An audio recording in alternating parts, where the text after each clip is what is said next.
If you've attended one of my YouTube coaching courses, then you know one of my secrets to succeeding on YouTube, and that is getting the click, getting the watch, and getting people to take action. Now, how we accomplish each one of those things, there are multiple ways. And today I'm going to be sharing one of the tips to get more watch time on your videos.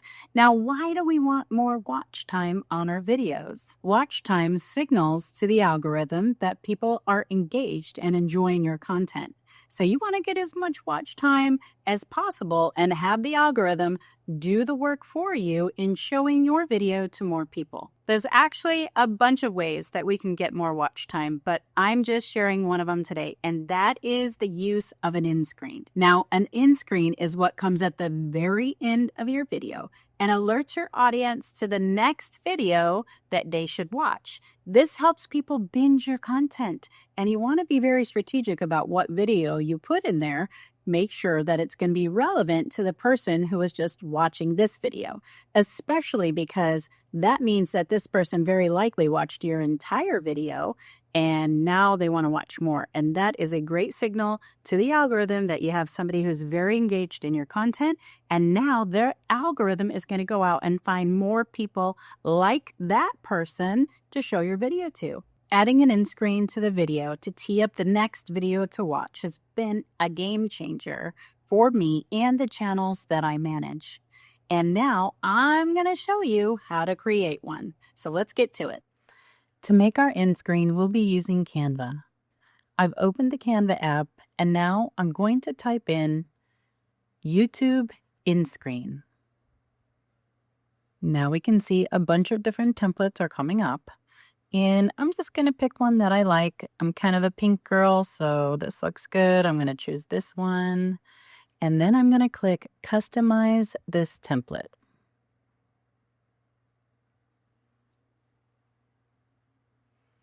From there, I'm going to go ahead and delete these two graphics. Those graphics are actually just there for placeholders. We're going to add our video and our subscribe button when we get into YouTube. So those need to go away. Those are just placeholders. Now, I'm not a big fan of this font, so I'm just going to go ahead and change it to a font that I like. I'm going to call this Watch What's Next.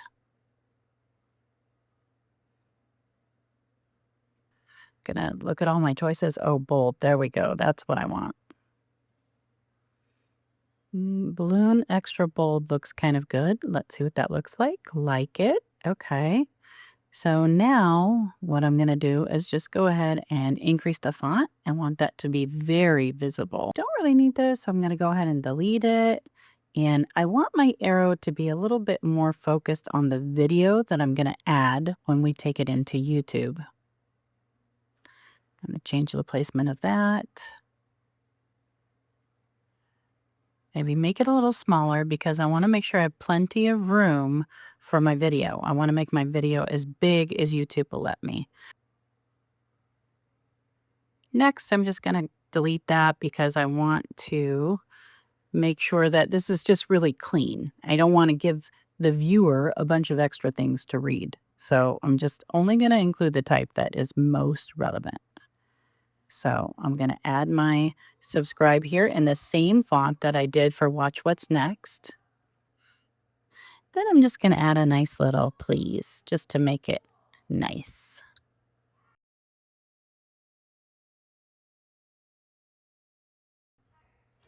Now that we have that in place, it looks pretty good because we're going to be adding our subscribe when we get into YouTube. So now I can just go ahead and download my end screen. Just going to go ahead and download that to my hard drive.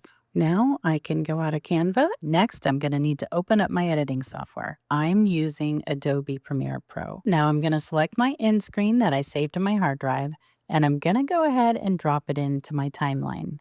Now, once it's in my timeline, I'm actually going to extend the length of time of my end screen because I want it to run for about 10 seconds. I want to give my viewer 10 seconds to be able to click on the video. So I'll just go ahead and pull that out to about 10 seconds here. Once I'm done with that, typically what I would do next is add the music, but we're going to go ahead for this purpose and just go ahead and export this. So I export it from Premiere. Next up, I'm going to open my YouTube page, go into my YouTube studio. I'm going to click on the create button to load my video. So I got to go to my hard drive and find out where's my video to upload to YouTube. Oh, there it is. It's got the end screen at the end of it. So now while it's uploading, I'll go ahead and click next, and then I'll click on add end screen.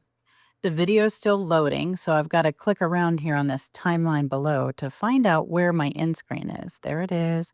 I'm trying to find the exact spot as to where the end screen starts. There we go. Okay, next I'm going to click on this template here, which is going to have a subscribe button and a video. And then I'm just going to get everything in place. I'm going to go ahead and drag this to the maximum size, get it in line with my arrow there. And then my little subscribe face, I'm going to move that into place there. And that looks pretty good. But actually, is that the video I want? If I want to change the video to a different video, I can just click that edit button, add the new video, and now I'm ready to go. So here we can continue to hit next, and the video will continue to upload. Okay, so what did you think? Is that easy? Do you think you can execute that? Now remember, if you're not editing your own videos, you can still make the end screen and just give it to your video editor to add at the end of your video. I recommend having it there for 10 seconds to music in order to give the opportunity to the viewer to click that next video. Now, if you'd like more tips on how to succeed in marketing and win on YouTube, I would invite you to subscribe to this channel. And if you've already done that, I also have a one-time per month newsletter. To sign up for that, it's completely free. And I only send it out to you one time a month. That's it. So I'm not going to be spamming you all the time or anything like that. The link is in the description below and in the comments. I look forward to seeing you in the next video.